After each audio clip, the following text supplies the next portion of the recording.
जिनसे पर्दा उठना भी बाकी है। हालांकि डीसीपी वेस्ट विनीत बंसल से जब इस मामले में सवाल किया गया तो उनका साफ कहना था कि हम जल्द से जल्द पोस्टमार्टम रिपोर्ट मंगाने की कोशिश में हैं और जल्द इस मामले में पूरा खुलासा कर दिया जाएगा।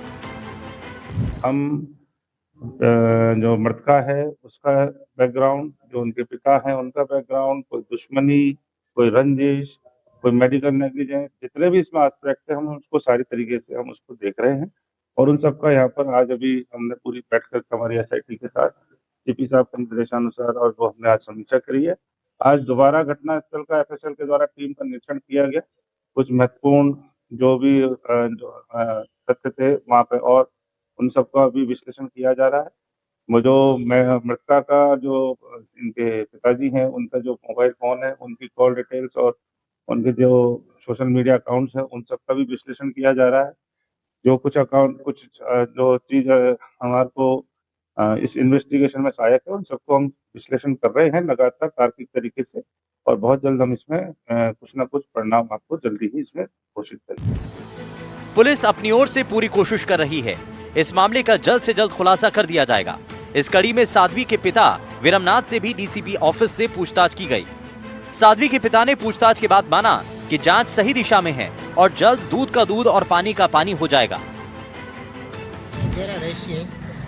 पुलिस पूरी जांच बारीकी से कर रही है, ये मुझे लग गया, बहुत बारीकी से ईमानदारी से कर रही और दूध का दूध पानी का पानी हो जाएगा। ऐसा मैम ने मेरे को बहुत दिल से, उनकी भावना से मुझे लग गया कि नहीं, दबाव में तो वो थी, मानसिक दबाव में वायरल वीडियो को लेकर लंबे समय से वो दवाई इसीलिए खा रही थी। क्या कारण था? नहीं, दवाई तो नॉर्मल थी, उनकी ऐसी नहीं थी। कभी जुकाम होता तो वो खाती थी, लेकिन कभी कभी उसके दिमाग में आता था, हम उसको संभालते थे। साध्वी की मौत के 6 दिन बीत जाने के बाद भी संदिग्ध मौत को लेकर जो सवाल पहले दिन उभरे थे वो आज भी जस के तस कायम है। साध्वी के भक्तों के साथ जांच एजेंसियों और आम जनता में भी साध्वी की मौत का कारण जानने की बेसब्री साफ नजर आ रही है। हाई प्रोफाइल केस में लंबा होता इंतजार अब समझ से परे होता जा रहा है। ऐसे में उम्मीद की जानी चाहिए कि जल्द साध्वी की रहस्यमयी मौत से पर्दा उठ पाएगा और सच सभी के सामने आएगा। Bureau report, NDTV Rajasthan.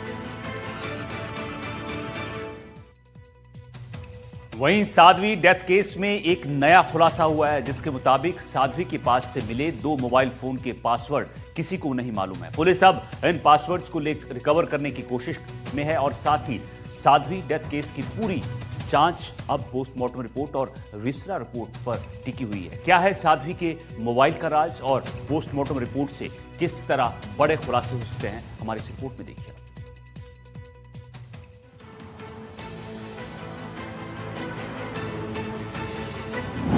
Sadhvi case में पोस्टमार्टम रिपोर्ट का इंतजार। साध्वी डेथ केस में खुलेगा बड़ा राज। साध्वी के फोन के पासवर्ड किसके पास? कौन है मर्डर मिस्ट्री का सबसे बड़ा राजदार? साध्वी प्रेम बाइसा केस में दिन बीतने के साथ ही रहस्य और गहराता जा रहा है। साध्वी की संदिग्ध मौत की जांच में अब सबसे अहम कड़ी उनके मोबाइल फोन बन गए हैं। पुलिस जांच के दौरान साध्वी के 2 आईफोन और एक सैमसंग मोबाइल को जब्त किया गया है। एसीपी कार्यालय में डीसीपी, एडीसीपी और एसआईटी प्रमुख छवि शर्मा की मौजूदगी में करीब 3 घंटे तक पूछताछ में साध्वी के पिता विरमनाथ से मोबाइल फोन के पासवर्ड को लेकर सवाल किए गए। पुलिस सूत्रों के मुताबिक पिता विरमनाथ बार बार पासवर्ड की जानकारी होने से इनकार करते रहे।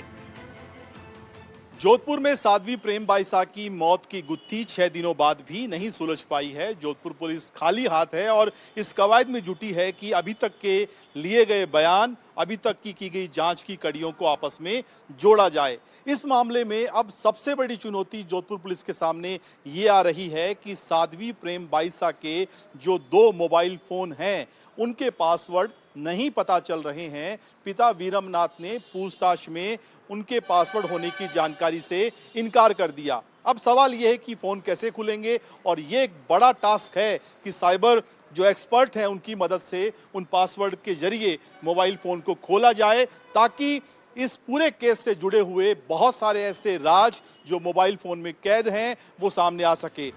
इसी बीच पुलिस की एसआईटी की मौजूदगी में एफएसएल टीम ने आश्रम के कमरे का दोबारा मुआयना किया और जरूरी साक्ष्य जुटाए हैं।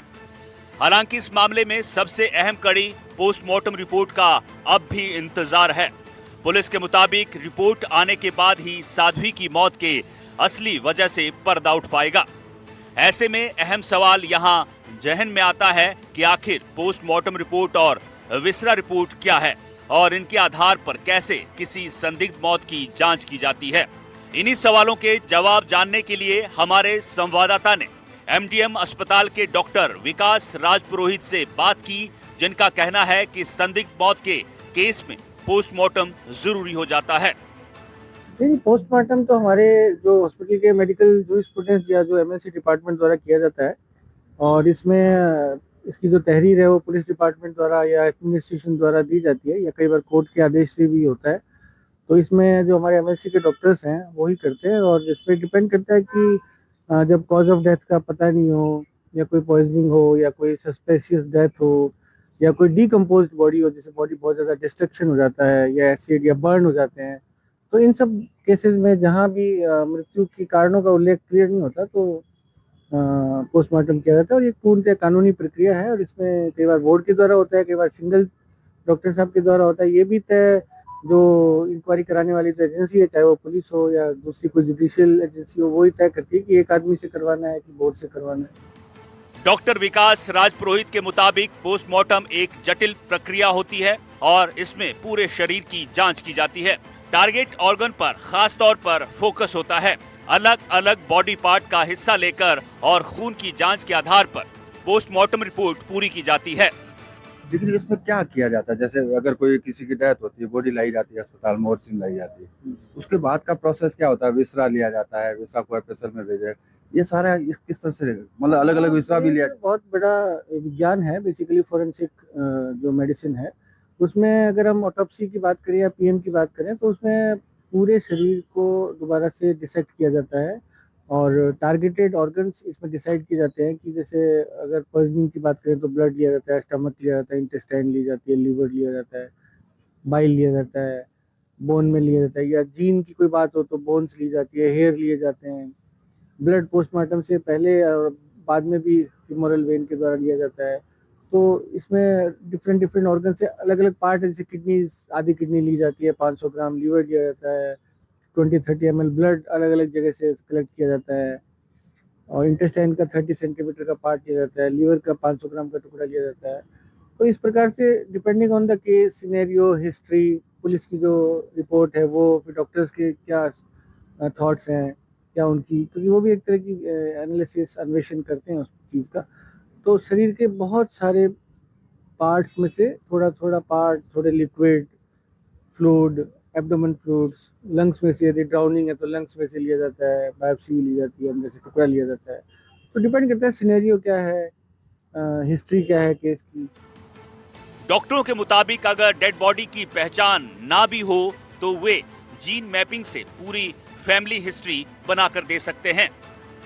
क्यों लोगों को ये लगता है पोस्टमार्टम करवा दिया, पोस्टमार्टम के बाद की हिस्ट्री लोगों को पता नहीं होती है कि किस तरह से डॉक्टर्स काम करते हैं, किस तरह से ओपिनियन देते हैं, तो ये किस तरह से किया जाता है? जी बिल्कुल, फोरेंसिक एक लेबोरेटरी है, बहुत एक साइंटिफिक हाई अपग्रेडेड लेबोरेटरी है जिसमें सारे टिश्यूज़ का अवलोकन होता है, उसकी माइन्यूट केमिकल टेस्टिंग होती है कि कोई केमिकल्स तो नहीं है, कोई फायर आर्म का कोई एविडेंस तो नहीं है। उसके अलावा इवन जेनेटिक्स स्टडीज़ होती है बहुत सारी, पूरी की पूरी आपका जेनेटिक मैपिंग तैयार हो जाता है। जैसे डिकम्पोज्ड बॉडी होती है जिसकी पहचान करना बहुत मुश्किल होता है, तो उसमें पूरी की पूरी जीन मैपिंग करके इवन आपको पूरी फैमिली ट्री बना के दे सकते हैं वो, कि भाई ये जीन है, ये इनके पेरेंट्स हो सकते हैं। डॉक्टर्स के मुताबिक संदिग्ध मौत की जांच में कई बार 15 दिन से 30 दिन लग सकते हैं, लेकिन पोस्टमार्टम और विसरा रिपोर्ट से केस की पूरी हिस्ट्री सामने आ जाती है। ऐसे में साध्वी डेथ केस में ये मानकर चला जा सकता है कि अभी जांच रिपोर्ट के लिए फिलहाल इंतजार करना पड़ सकता है। प्रेम बाईसा के मामले में हालांकि पुलिस अधिकारियों ने भरोसा जताया कि 10 दिन में आ जाएगी, लेकिन मेडिकल साइंस ये कहती है कि उसको डीपली एनालिसिस करने पर समय भी लग सकता है। जोधपुर से एनडीटीवी के लिए अरुण हर्ष की रिपोर्ट।